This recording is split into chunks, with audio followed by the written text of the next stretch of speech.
कि आप जैसे ही गर्मी के मौसम में एक कोल्ड ड्रिंक्स के बॉटल को ओपन करते हैं और टक से एक आवाज आती है और वहां से एक फ्रॉथ यानी झाग बाहर निकलता है। ऐसा क्या होता है कि ये झाग एकदम से बाहर निकल जाता है? कभी आपने सोचा है, जब आप कभी चढ़ाई करते हो, आप किसी ऊंचाई पर जाते हो, तो आपकी सांस जो है वो फूलने लगती है। मतलब फूलने लगती है, कॉमन लैंग्वेज है यार। सांस, ऑक्सीजन इनटेक आपको लगता है घट गया, अब उतना नहीं आ रहा। ऐसा क्या हो जाता है? ऐसी क्या खास बात होती है कि जो स्कूबा डाइवर्स होते हैं उनके सिलेंडर में खास तौर पे हीलियम मिलाया जाता है, ताकि वो स्कूबा डाइवर्स अंदर जाए और जब बाहर आए तो उनको कोई प्रॉब्लम ना हो? इन सारे सवालों का जवाब हेनरीज लॉ में है मेरे दोस्त। और आपके अगर बोर्ड की आप तैयारी कर रहे हो तो ये बात समझ लो कि हेनरीज लॉ में गारंटीड है। हाँ, गारंटीड बोल देता हूं यार, मतलब ये वर्ड यूज करने में बड़ा डर लगता है। गारंटीड है ये कि कम से कम 2 नंबर का क्वेश्चन इससे जरूर आएगा। 3 नंबर का भी आ सकता है, पर कम से कम 2 नंबर का जरूर आएगा। चाहे वो लॉ पूछ ले, चाहे न्यूमेरिकल पूछ ले, या एप्लीकेशन पूछ ले। अभी के इस वीडियो में सबसे पहले आपको लॉ के बारे में बताता हूं, और इस पर एक छोटा सा न्यूमेरिकल्स कैसे आता है उस पर भी मैं आपको बताऊंगा। और अगर आपको ये वीडियो अच्छा लगा तो उसके बाद मुझे कहिएगा, तो मैं इसका एप्लीकेशन भी आपको बताऊंगा। तो चलिए, बिना कोई वक्त गवाए आपके लिए Henry's law for your boards, चाहे वो आपका स्टेट बोर्ड हो या फिर आपका सीबीएसई बोर्ड हो। तो चलिए हेनरीज लॉ की बात करते हैं। अब यहां पर हेनरीज लॉ की अगर मैं डेफिनेशन की बात करूं, यानी कि ये लॉ जो कहता है, यहां पर 2 तरह का डेफिनेशन आपको दिमाग में रखना पड़ेगा। और अक्सर कंफ्यूजन में बच्चे डेफिनेशन उल्टा सुल्टा समझने की वजह से सवाल भी उल्टा बना देते हैं। मैं आपको बताता हूं, देखिए इसका पहला डेफिनेशन क्या है। मैं यहां पर लिखता हूं फर्स्ट डेफिनेशन। ध्यान दीजिएगा, इसका फर्स्ट डेफिनेशन क्या है। तो हेनरीज लॉ का कहना है कि जब, ध्यान से सुनिएगा, मैं बिल्कुल जल्दबाजी में नहीं हूं, आपको हेनरीज लॉ अच्छे से समझाना है। इस वीडियो के बाद आपको दोबारा हेनरीज लॉ के बारे में नहीं सोचना है, इतना ही मेरा काम है। अब हेनरीज लॉ क्या कहता है, ध्यान से सुनना। क्या कहता है? ये लॉ कहता है कि अगर मैं किसी गैस की सॉल्युबिलिटी की बात करता हूं, अगर मैं किसी गैस के सॉल्युबिलिटी की बात करता हूं, तो वो डायरेक्टली प्रोपोर्शनल होगा पार्शियल प्रेशर के। अब यहां पर एक इंपॉर्टेंट फैक्टर सॉल्युबिलिटी क्या है, इसको जरा समझते हैं। पहले डेफिनेशन लिखते हैं। According to this law, according to, वैसे यार कोई भी लॉ अगर पूछ ले तो कम से कम इतना तो आता ही है, अकॉर्डिंग टू दिस लॉ।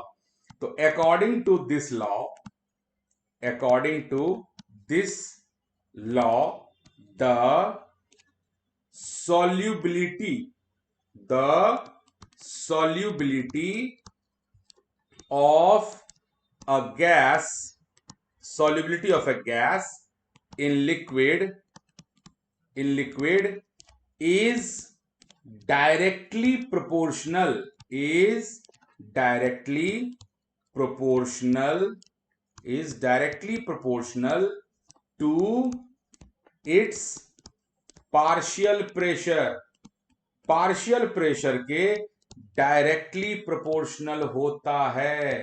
आपका ये पहला लॉ हो गया। The first definition is according to this law the solubility of a gas in liquid is directly proportional to its partial pressure. अब यहां पर सॉल्युबिलिटी जो मैंने लिखा, ये एक बड़ा इंपॉर्टेंट रोल प्ले करता है। यहीं पे पकड़िएगा बात को, ध्यान से सुनिएगा। मैंने क्या लिखा कि solubility is directly proportional to partial pressure। solubility जो है वो पार्शियल प्रेशर के डायरेक्टली प्रोपोर्शनल है। अब सवाल ये उठा कि सर solubility क्या होता है। ध्यान से सुनिएगा, यहीं से इसका फॉर्मूला बनेगा। देखिए कैसे solubility एक्चुअली में कॉन्सेंट्रेशन के रेस्पेक्ट में बात की जाती है।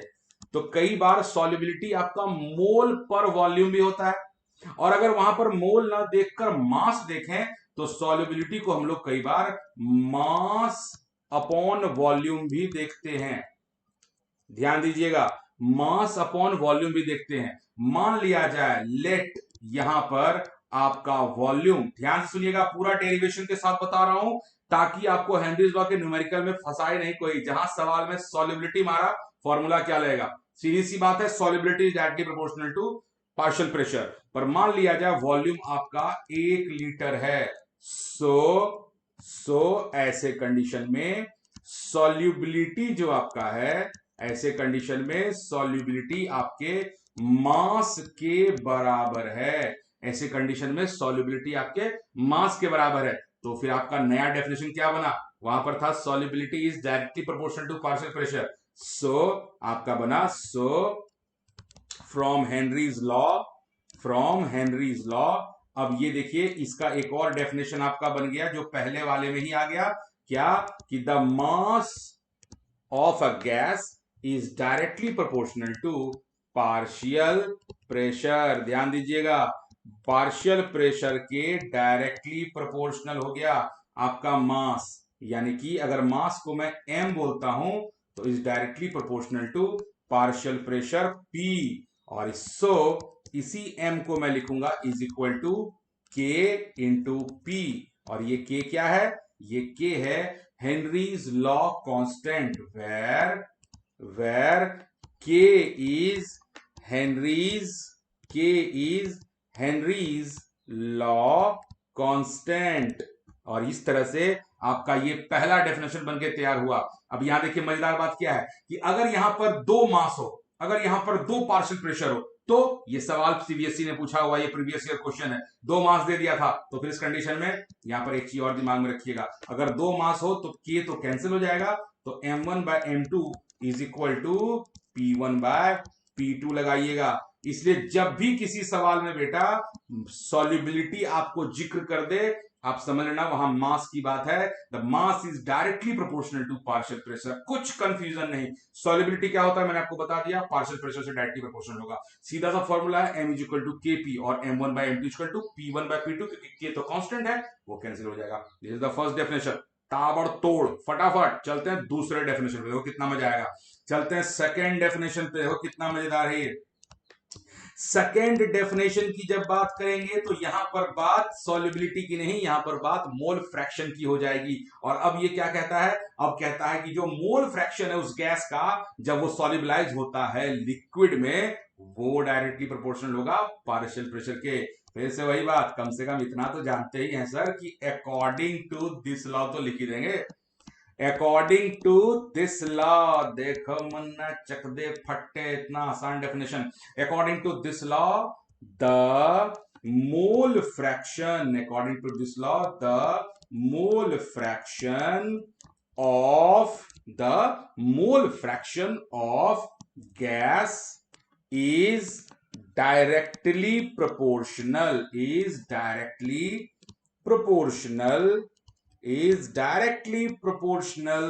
To partial pressure.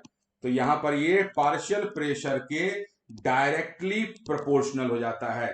तो मान लिया जाए आपका मोल फ्रैक्शन जो होता है, सपोज कीजिए वो x है, निश्चित तौर पर आपको मोल फ्रैक्शन के बारे में पता होगा, और अगर आप नहीं जानते तो मेरा एक वीडियो ऑलरेडी उस पर भी बना हुआ है जिसमें मैंने कॉन्सेंट्रेशन बेस्ड प्रॉब्लम्स पर सारी बातों को बता दिया है, like molarity, normality, mole fraction, सब कुछ बता रखा है। तो x is directly proportional to partial pressure p। ध्यान दीजिएगा अभी फॉर्मूला कैसे तैयार होगा। So x is equal to kp, लेकिन ये k हेनरीज लॉ कांस्टेंट नहीं है। अभी देखिए मजा, यहां पर अब मैं क्या करूंगा, यहां पर P is equal to 1 by k into x, और अब ये जो P है वो लिखाएगा KH इंटू एक्स, और ये जो KH है ये है हेनरीज लॉ कांस्टेंट। यहां पर KH is equal to Henry's law constant. आपके मन में एक सवाल आएगा, सर वहां पर k माना था, यहाँ KH माना था। चिंता नहीं रे, वहां ऐसे k वहीं KH मान लो। यहां पर ये हो गया, यानी partial pressure is equal to KH into x, और यहां पर x क्या है, x is the mole fraction. तो यहां पर हमेशा याद रखिएगा कि हेनरीज लॉ पर 100% आपको सवाल आएगा, और जब ये सवाल आएगा तो सवाल में बहुत जोरदार फंसाएगा। सॉल्युबिलिटी पूछा कि मोल फ्रैक्शन पूछा तो आप फटाक से बना दोगे, और अगर सॉल्युबिलिटी पूछा तो फंस जाता है खिलाड़ी। फंसना नहीं है, क्योंकि सॉल्युबिलिटी मास के आधार पर बात करेगा, और मास जो होता है वो directly proportional to partial pressure हो जाएगा। ये था हेनरीज लॉ। अगर आपको ये पसंद आया, ये वीडियो अगर आपको पसंद आया है तो सबसे पहले तो यार लाइक करो, चैनल को सब्सक्राइब नहीं किया सब्सक्राइब करो, और इंपॉर्टेंट बात, मैंने न्यूमेरिकल नहीं बताया और मैंने एप्लीकेशन नहीं बताया। अगर आपको पसंद हो तो जल्दी से कमेंट करना कि सर जल्दी से इसका 1-2 न्यूमेरिकल करवा दो, और सर इसका एप्लीकेशन ही बता दो। निश्चित तौर पर आपके लिए अगले वीडियो में मैं ये बताऊंगा। अगर आपका सपोर्ट रहा तो पूरा चैप्टर पढ़ा दूंगा दोस्त, समझ लो बस काम बन गया। अब तो ये आपके ऊपर है कि आप इसे करना चाहते हो कि नहीं। आज के लिए बस इतना ही। Have a nice day, enjoy कीजिए। और अगर शाम में देख रहे हो तो रात्रि बेला शुभ रात्रि, शब्बा खैर, स्वीट ड्रीम्स, एंजॉय कीजिए।